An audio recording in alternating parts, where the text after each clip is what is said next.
The best arc of Jujutsu Kaisen is tough to decide. There are so many great choices to choose from. I have been on a mission to rank every single arc in Jujutsu Kaisen to really get to the bottom of what is the worst and best arc this story has to offer. Down below or in our Discord, let us know your rankings because I'm curious to know the differences we have. Obviously, my rankings are the most superior, best rankings there could ever be, but I'm still curious to know regardless. Oh, and make sure to subscribe.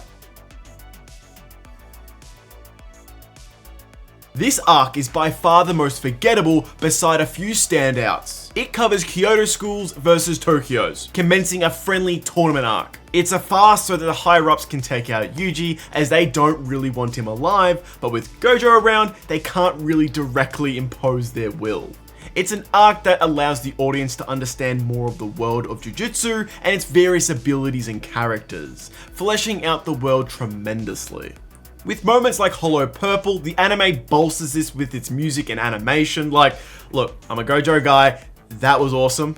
And we get a lot more of Toto's character and just the overall joy and amazing comic relief he is, simultaneously contributing to Yuji's development. Hats off to the manga and even more to the anime for making the Hanami fight just expressive and an amazing showcase of what this series can produce with its power systems. Like, that fight is extremely captivating. The surrounding cast has little stakes to their matches, and outside of the interesting power system, overall they are rather dull and boring. Hanami is so good it steals the show from the tournament. But also, this arc showcases just how forgettable and boring Momo, Mai, and Miwa are. Leon, who mostly wrote a lot of this script, didn't mention this here because he's like, oh, you already shit on them later, Charles. And I'm like, no, I need time here too. Like, the unfortunate thing about this arc is I think a lot of it, every single fight feels so obvious that it's to explain basic systems. Whether it be simple domain, whether it be every fight, I think it's just kind of boring. Like, at this point, I don't care who's stronger between Panda and Mekamaru. It did nothing to really invest me in it beforehand, and characters are kind of just matched up against each other. It kind of just boils down to some characters that I kind of know about, to characters I have no clue about, versing, so I kind of just pick my school. Like, yep, I prefer Maki to win rather than Miwa. To me, this is the lowest Jujutsu Kaisen gets, which I don't mean to say this period of the series is bad, but compared to the rest of itself, it's just the weakest. Overall, still quite entertaining, plenty of twists and turns, and very big key moments. I just wish they made me care about Kyoto besides Toto and later Mekamaru. It's difficult to place this arc in this position. If anything, I believe it's telling of the quality of the series. Perfect Preparation covers some serious highs. Maki vs Zenin clan, Kiara and Hakari are introduced and fights against Yuji, Panda and Megami. Lastly of note, it covers Principal Yaga's death and backstory alongside his hidden cursed corpses. Like, I love Maki and Toji, the parallels that they have, it's extremely cool. And it was great to see her develop into a stronger character, reaching it with loss, setting up a lot of great character growth. Hakari is that guy, and Yuji's slip up, it's so funny. The memes around that have been hilarious, alongside Megami's fight with Kiara being very interesting. We see the characters struggling to figure out things without their mentors to lean on, showing their skills when they are by themselves early in the series, really getting a sense of their growth. The story is building on top of itself nicely with an interesting and opposing threat and steadfast goal. Unfortunately, it does seem that Gege was going through some troubles when illustrating for some of the arc, specifically when drawing Maki. To my knowledge, he was ill when producing these chapters, and although I love Maki, her transformation would have been way more impactful if Mai had been getting any attention at all before this, as her role is pretty shallow as is. Hopefully the anime can add more. Like, I'm sorry, she gets like 10 pages overall before this happens. I remember when reading like up until this segment and I'm just going, where's Mai? Where are some of these characters? And then when she showed up, instead of being, oh my god, that's where she is, I laughed. I went, obviously this happens to her. And like the whole sequence with her and her sister, it's so touching. And we do get backstory between the two, but that more so goes towards like Maki and her development. Like there's like, I'm known to be like the Miwa hater, and I don't even hate Miwa. It's just she, out of all the other characters, is the easiest to pick on for being useless.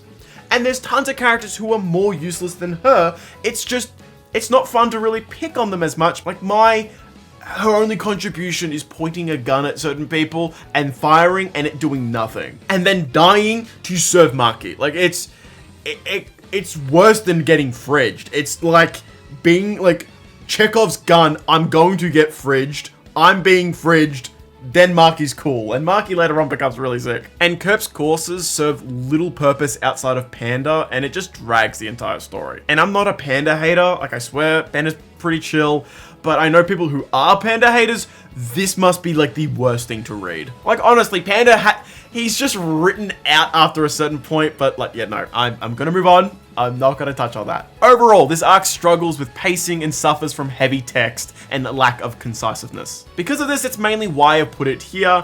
From here on out, the ranking is pretty tight. It took a fair bit of deliberation and back and forth with my friend Leon to produce what we have.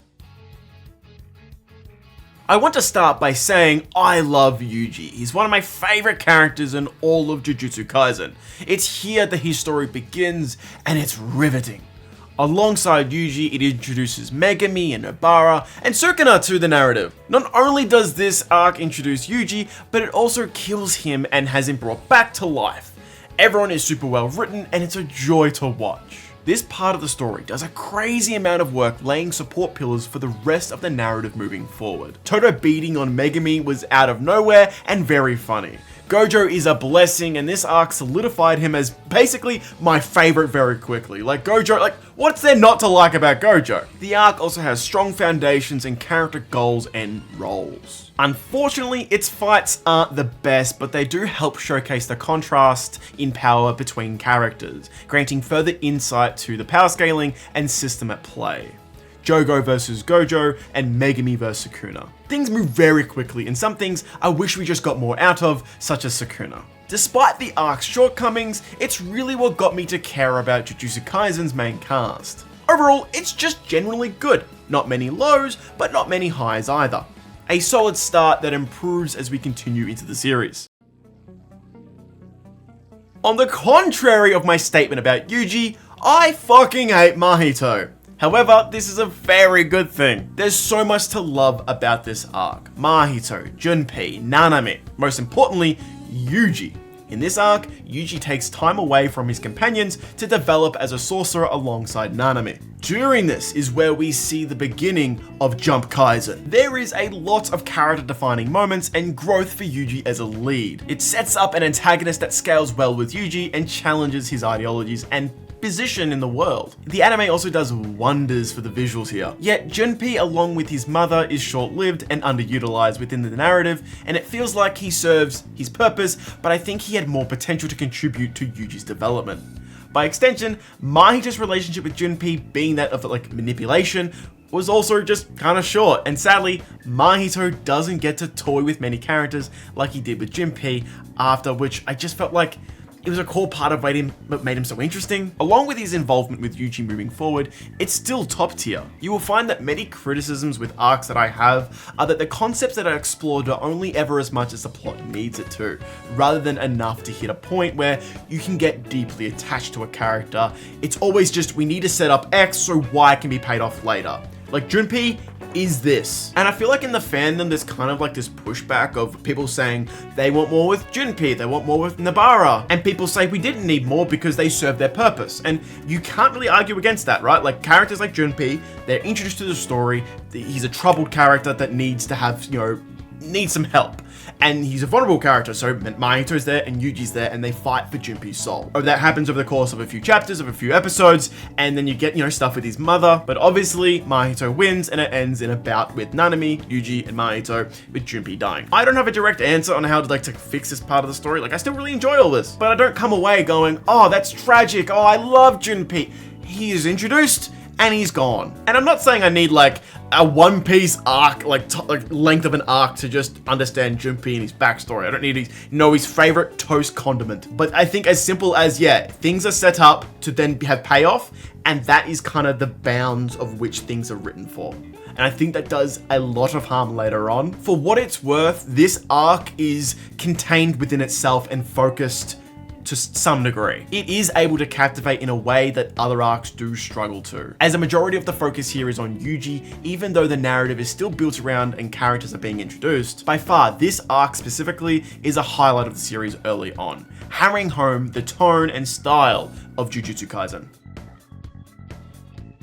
I never see enough discussion around this part of the story. The moments here are truly remarkable. The anime also really adds to the manga with the visual effects and music. This arc covers Yuji, Nobara, and Megumi as they are assigned a mission to investigate mysterious deaths in a town. The three narrowed their search to Yosahachi Bridge, where Megumi was unintentionally accompanied by Yuji and Nobara. They faced the cursed spirit there, along with the finger bearer and cursed room death paintings inhabiting human vessels, Eso and Kuchisu. They were assigned to retrieve one of Sukuna's fingers.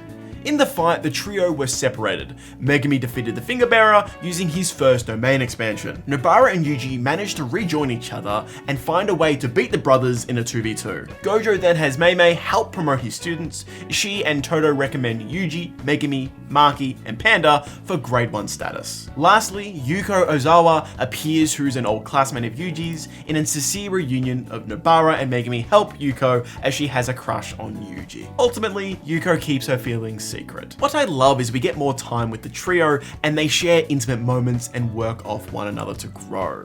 We learn why Megumi is so motivated, it's because of his sister. We get a lot of tailored and valuable moments for his character. Each of the fights are extremely intense and hold their tension well, making them a riveting read, and even more so for watching the anime. The actions decided here also leave ramifications moving forward that are super interesting. Chozo.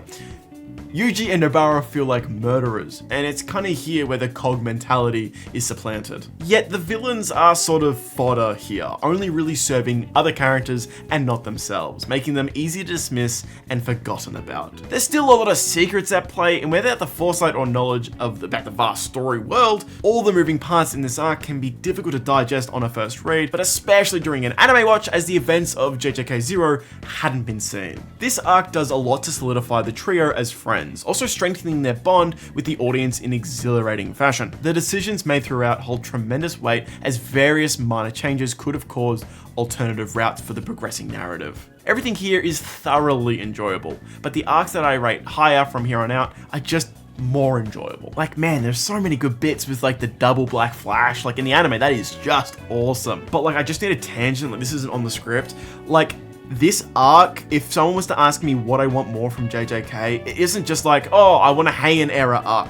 It's literally like just 3 or 4 more of this style arc where the 3 of the group kind of go together to do something. And then like, put it this way, like in the anime, they made a big change where they moved the crush bit, right? That's moved to after hidden inventory, because when you start hidden inventory, they're all separated and you don't see them until like, what, 269, 268 together? Like, that's insane. So for me, like, I just want some more where the 3 of them do shit together. I'm not like wanting just filler episodes where they go shopping or go to the cinemas, but just some interplay that isn't like a couple pages. I shouldn't have to rely off fan books, and I'm gonna say this for later on as well. I shouldn't have to rely off a fan book and like the intro and outros for the animes to go, oh, do you remember when they were like walking up the stairs and they're all like with each other and they're taking photos? Isn't that special? Like, bruh, that's not in the story. I shouldn't have to rely off a music video to go, oh, they're such good friends.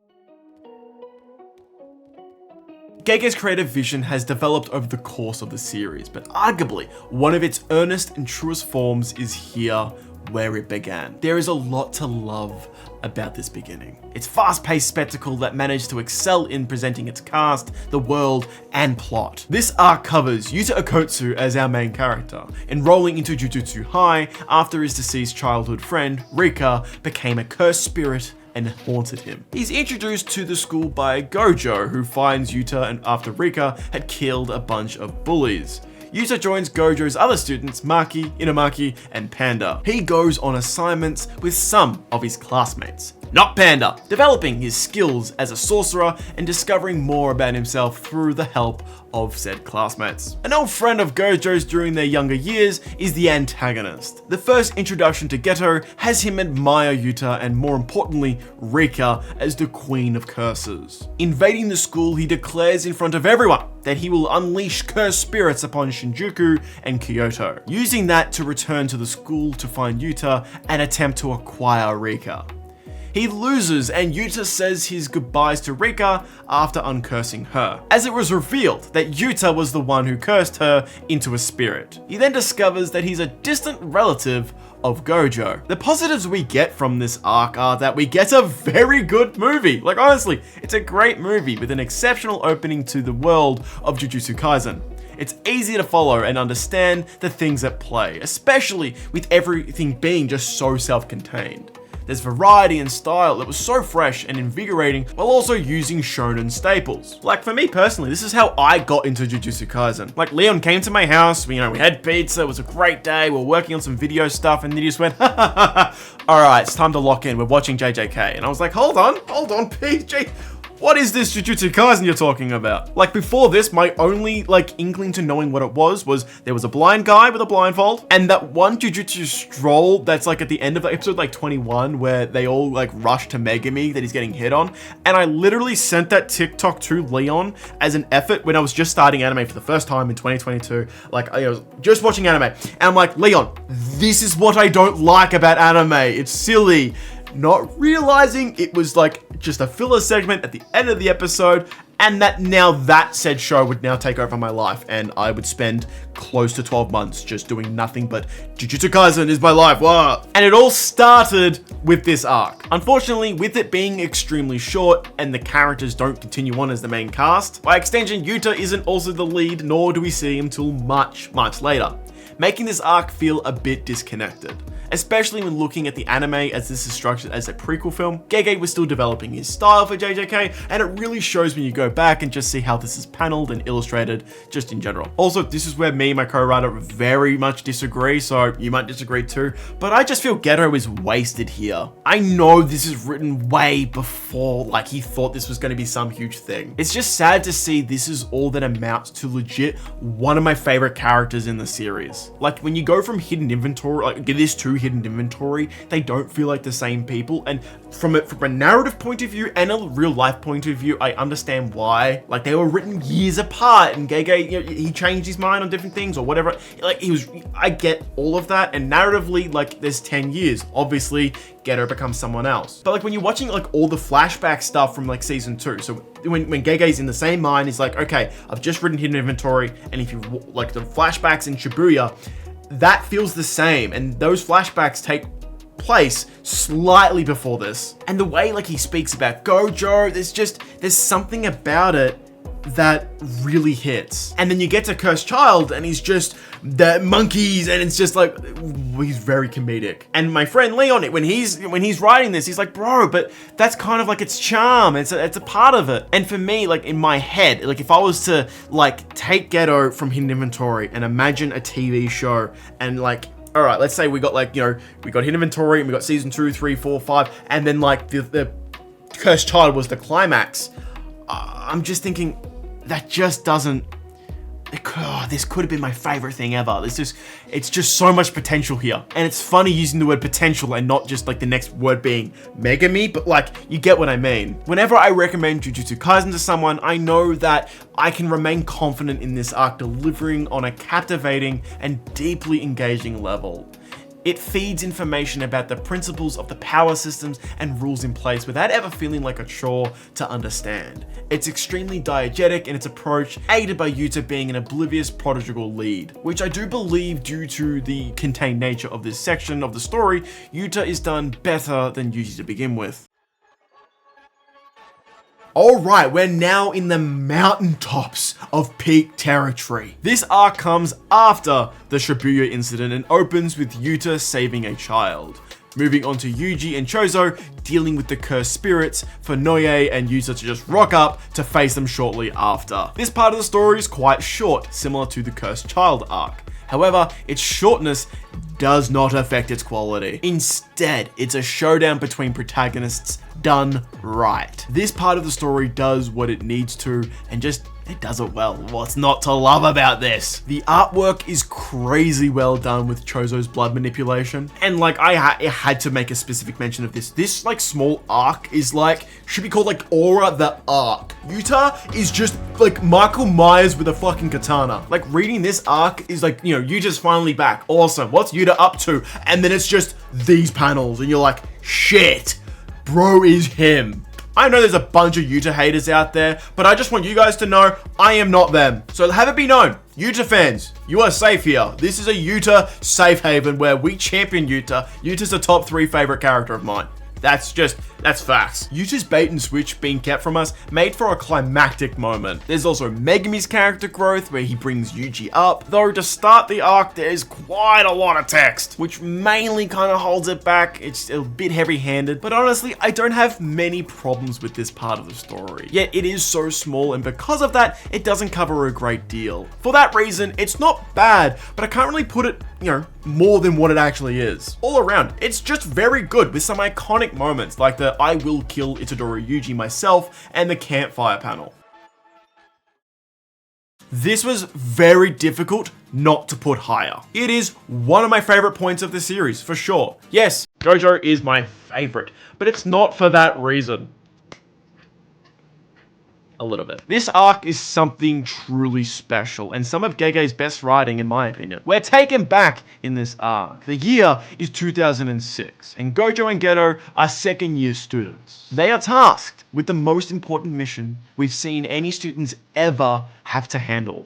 But that's okay, because Gojo and Geto are the strongest. The duo protect Riko, the next vessel for Tengen, all the while they're being hunted by Toji Zenin, Megumi's father. It's really bittersweet seeing everything play out. Absolutely nothing goes as you'd hope for here. Riko dies. As for Gojo and Geto, they failed, only for Gojo to kill Toji and awaken, changing completely, which causes him to stray away from Sukuna, causing Geto to become an antagonist. Like shit, it is harrowing. Don't let the anime's introduction fool you. This shit is depressing. The turbulent turns and difficult decisions the characters go through make for the most memorable moments in the story. Philosophies are challenged, the effects of what happens during this arc sets up just so much in motion. It's paced and written to near perfection, and not once am I taken out of it. It's engrossingly immersive. And the next thing I've written is just Toji. Like, I meant to write pros here, but if I just say Toji, you know what I mean, right? It's Toji. And so, cons. What cons? Honestly, my issue with this arc is that what was set up isn't paid off well enough or capitalized on, and Sukuna just isn't in the story enough. Like, it's funny, most of the cons are, it's Jujutsu Kaisen, and it being Jujutsu Kaisen, a lot of the things that just make up what it is, that's the arc. And it's kind of like a nothing burger, but it's like a short story. It fucking slaps. However, Yutahime, Shoko, they're underutilized. They're basically being absent here. We don't see enough of what the world was like for their generation. Such as, I don't know who Hayabara is other than what he means to those of importance. In other long-running shonens, these types of side characters would get more attention, so maybe too much is left on the table and it's just too focused on plot. Like, that's incredibly harsh. I push Leon to really, like, when we're writing this, I push to have something here because it's not the best arc in the show. Like, you know what's ahead. But the criticisms aren't like, oh, this arc makes no sense, or there's plot contrivances. It's just, like, this is the only time Yutahime and Shoko are gonna get attention, and they get, like, a couple panels. And, like, so much to go off of is, like, when I watch the anime, it's the intros and outros. They do so much to, like, make me feel like, oh, Geto, poor Geto, man. Like, I just don't want to be having to go off, like, the fan book. And, like, there's a lot to be inferred. Like, obviously, like, Yutahime is pissed off at Gojo, but it isn't for the, like, if you go to the fan book, you can know to what extent. Like, oh, Shoko and Yutahime are alcoholics. That's kind of nice to know. And, like, for Gojo, we get, like, early on, like, I think it's chapter 11, The Dream, where we get, you know, Gojo's dream for where he wants the future to go. But, like, for Shoko, how she fits into this, I feel like all my problems with character writing can be kind of attributed to Shoko and Nobara. And we'll get to Nobara later on when we talk about Shinjuku. But, like, besides being a healer, Who is Shoko? Like, Mei shows up here, and she's money hungry and weird and, you know, just being Mei. But besides being power hungry and money hungry, like, what is there to her? What motivates her besides greed? I could hear this arc going higher on the list. However, there's just not enough for me to put over what's to come. I adore so much about what this arc is able to do for existing characters and those are new too. Yet, it's this next arc that takes those principles and dials them to 11 in execution and quantity.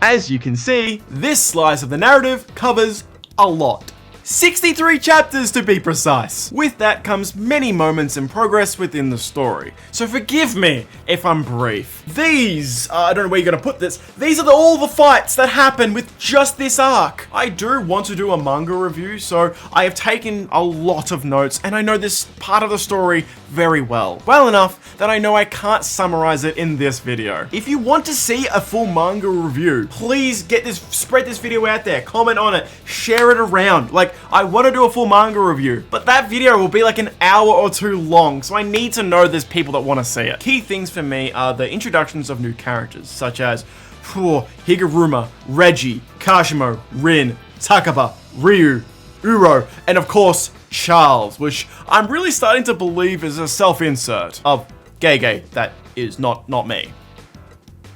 These characters mingle with our existing cast and make the world feel vast and important, and some have become instant fan favorites. Like I had mentioned, the interplay between a cast this large is done insanely well. It's sort of scary to think about. Again, I've written this here deliberately, minus Momo and Miwa. Each fight is intrinsically unique and thoroughly dynamic. The narrative has twists and turns that make sense and still surprises you at the same time, making the long ride thrilling from start to finish. And I've had to add this because Leon didn't write this, but just 212 to 221, yeah. Like, if this was just an arc by itself, this is probably the best arc in the show, and just a story, period. There's Maguna and everything that is 212 and 213. You have all of these panels in that area of the story. And then, while everything is great up until 220, you have 221, which is, I'm just gonna say, this is probably the best chapter of the manga. And yes,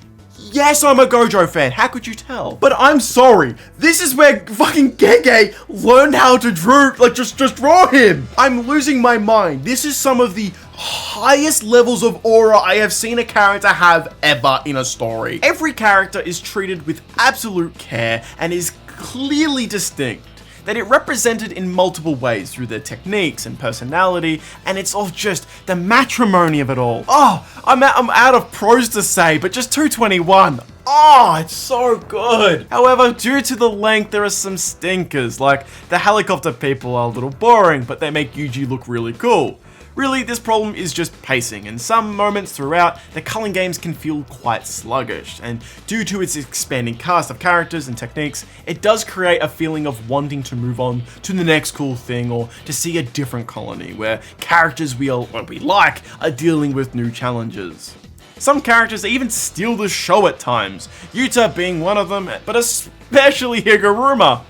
Yuji's meant to be the main character, yet throughout this arc he does feel equally treated when it comes to development and spotlight throughout just the whole Culling Games. I think this arc specifically is where, like, after a long time with not having Yuji with hidden inventory and Shibuya where there's a lot of part of it where he has nothing. And then you get to his Extermination, which is cool, he gets a lot of stuff there. But then Perfect Preparation, he's not really in it. And then with Culling Games, there's large sections where he's not there. So all of like the fraud accusations for Yuji, I think come here where, like, power scaling wise, you don't get very far. Narrative wise, he's still a cog. And I think the most of his stuff is more connected to how he connects to other people, like how he connects to Yuta, how he connects to Megumi, and more specifically Higuruma. Like, I think a lot of setup is done here, and like I've read parts of Gege how he wanted to change some parts that happened here, and he has some regrets. But I think the bigger thing to focus on, which could be said as a con, it's that it's very information heavy, and JJK fans are notorious for forgetting or straight up not knowing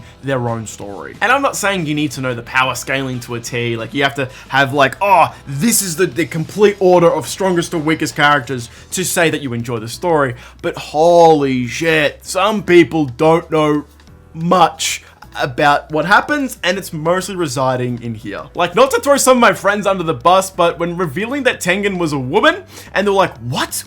When's that? And I'm like, what do you mean?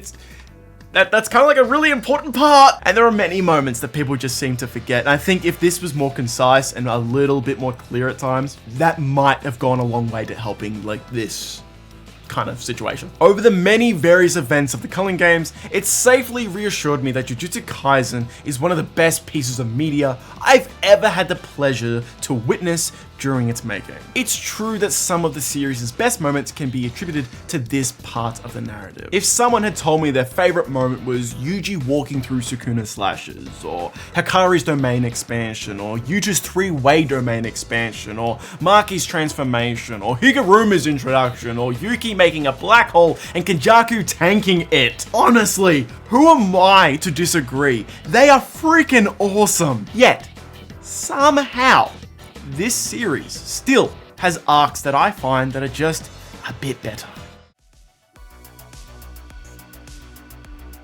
First and second place was a troublesome back and forth between myself and my co-writer. To me, this is the best plot within the series. In addition to that, is a fast and sensational cast, while also completely turning the story on its head and providing us with fights that are just top tier. I went into depth on this within the anime. However, just about every praise I have for the story can be attributed to Akutami's original work within the manga. This arc, like many in these top ranks, has a lot to it. Fight after fight, death and twists, from Gojo being sealed to Sukuna wiping out Shibuya, Toji's resurrection, Megami's unleashing of Maharaga, Nanami dying, Toto's reappearance, Nobara's death, Chozo vs Yuji. The anime just elevates this arc by presenting it on a silver platter. The pros are plentiful. The effects on the narrative, plot and character motives, ideologies, and Yuji's cog is supplanted here, and his perseverance. So many of the arcs that I enjoyed later on in the series are started, or at least they get their ball rolling around here. And holy hell, the aura this arc has is immaculate. Going from Gojo, the script doesn't say Gojo, but I'm adding this. Gojo when he actually arrives and fights off all of the special grade curses. And to the actual reason why it says aura on my teleprompter is Sukuna versus Jogo and Maharaga. Like the Blu-ray, like that goes into extensive lengths to show how cool this is, but in the manga, there is still so much to love here. The arc has amazing pacing and everything happening relatively at the same time. There's that edit that went around when this arc was airing, where it was showing like a timestamp for, I even used it in my anime video, where it's showing like the timestamp for all the events and how like some things are like 2 minutes apart, and it's just, considering it's over the course of like 3 hours, it is just insane how this arc, like, before going into it and coming out of it, things are just not the same. Yet, this arc lacks a lot of character downtime and interactions before certain deaths. Shibuya also just fucking ends. We never return to the concluding events. Yuki shows up when the students are fighting with Kenjaku, and then cut. Like, sorry, what? The fact we never come back to this or not how the characters get out of the situation is ridiculous. Like, Urame is there too. Like, hello, this is a dire situation. This arc hits hard. This is what I show people when needing to convince them that this work is fantastical fiction. I don't think fantastical is a word, Leon. I believe it's extremely hard to argue that this point of the story isn't engaging and captivating in a way that's vividly individual. It does more for the narrative moving forward than anything prior, and arguably anything after it. This is the example of cause and effect in storytelling. There's not much else to say about Shibuya. In my hour-long video on JJK Season 2, I cover Shibuya for about 40 minutes. And I touched on it within some of my negatives of the arc, but I think Nobara is probably the best example of a character that gets done dirty within Shibuya. Like, Nanami had a small section within the Verse Mahito arc, and so here, some people I can, have a connection to him. But even I've heard people say that Nanami hadn't been developed enough to feel a connection to actually feel emotional for his death. And for Nobara, who does come back later in the story, her kind of getting fridged here is, like, if someone says, I can't get into Jujutsu Kaisen because of Nobara, like that, you kind of have to just go, fair enough. Something else to point out is all the characters, like the main characters, are still on a surname basis. They aren't that close. So when you think of like Yuji and Nobara and, Megumi, we say that, but they don't. They say Fushiguro, they say Kugasaki and, Itadori, and it just makes you think, and I will be bringing it up later, what this story would have been if there was just a few more arcs. Before Shibuya and after. Now, I hope I don't get too much hate for this, but fitting for my glorious king, that is absolutely Leon writing that, at the top of the castle and a generational run of the decade. One of the best fights in manga of the decade, arguably one of the most talked about pieces of fiction for the last 2 years, with an ending for our king and our protagonist, Yuji. Shinjuku Showdown is Jujutsu Kaisen operating at 200%. From Gojo vs Sukuna to Sukuna vs the entire cast. We get fights like we have never seen before. Like, I'm sorry, reading this week to week, you get Gojo vs Sukuna, and there is not much in the script for this because my co-writer knew I could just ramble on for an hour on just this fight. The 20 or so chapters of this is generational. We are going to be waiting half a decade to see this animated, but fans have contributed to the community and have provided us with all these visuals that you are seeing on display. This is because of fans. And it only provides just a taste of what a Mappa production could actually look like for what will be. This will be probably my favorite fight in fiction. Like, this fight split the fandom in half, and my heart, as a Gojo fan, that hurts to say, but honestly, there is just it's Team Iron Man versus Team Cap, but in an actually interesting way. It's not like, oh, it's two best friends, but they're against each other. It is literally, hey, you're a Sukuna fan? Alright, cool. This is where our friendship ends. To go from that to the gauntlet of just character after character after character. And I know some people will say that's got pacing issues. Not for this guy. Like, that was, just week to week, just get Yuta comes up, then Maki's here, then Yuji's back, and then Yuji's again coming back, then there's Chozo and Yuji, and then it's just everybody. Then you got the Shiesty Sorcerer coming in. Then you got the Black Flash after Black Flash. And I'm sorry, if reading that, when you're getting the 8 consecutive Black Flashes, and you are not screaming, going, fuck yes, then this is just not the story for you. Characters' ideologies being challenged in their most extreme examples. Riveting displays of abilities working in the most interesting and creative ways possible. Some of the artwork in the manga creates just some of the most striking visuals of the series just ever. And when I say something like that, you might be thinking it could be just, like, you've got a picture in your head, oh, he has to be talking about this. But I bet if you pulled 100 people, you wouldn't all have the same answer. There are so many to pick from. We get Yuji's domain expansion. We get Yuta's domain expansion. And yes, Gojo dies. We get Yuta coming back inside of Gojo's body. We get the answer. Is Satoru Gojo the strongest because he's Satoru Gojo, or is he just that question? We get the answer to it, which elevates hidden inventory to be even better than what it was. Unfortunately, it isn't all positives. As I said in my finale review, I still needed something of one line, just something to just fully rule out Gojo being not able to come back by the end of the series. I feel like Gojo was not only used as a weapon inside of Jujutsu Kaisen from all the characters, as they don't even mention him post-death, but even the marketing team using him and his face as a marketing tool to get people to read, it's almost as if it's a meta type thing where they're using him as a tool.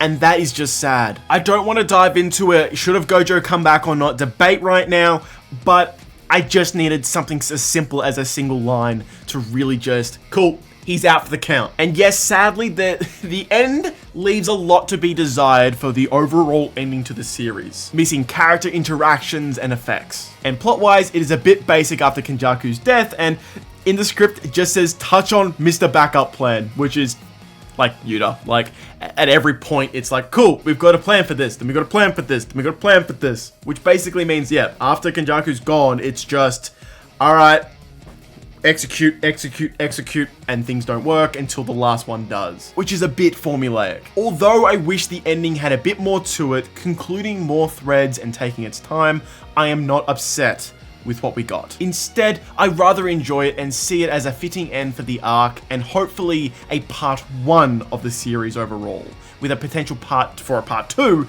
like Chainsaw Man, to come in the future. The world just has too much built around it, and from Gege's continued and expanded work of his story and just his world, I believe there's still room for stories to come from JJK.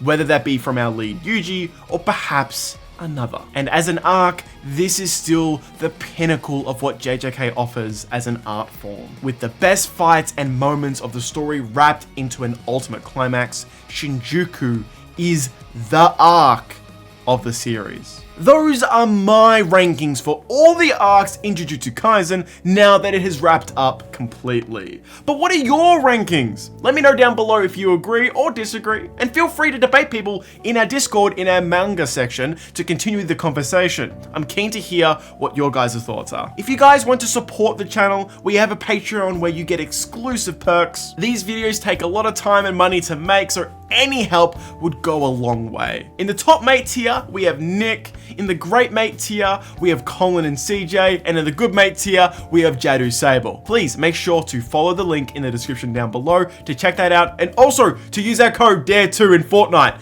We're in the Fortnite store now, baby. All right, peace out. I'm done. Oh, this is long.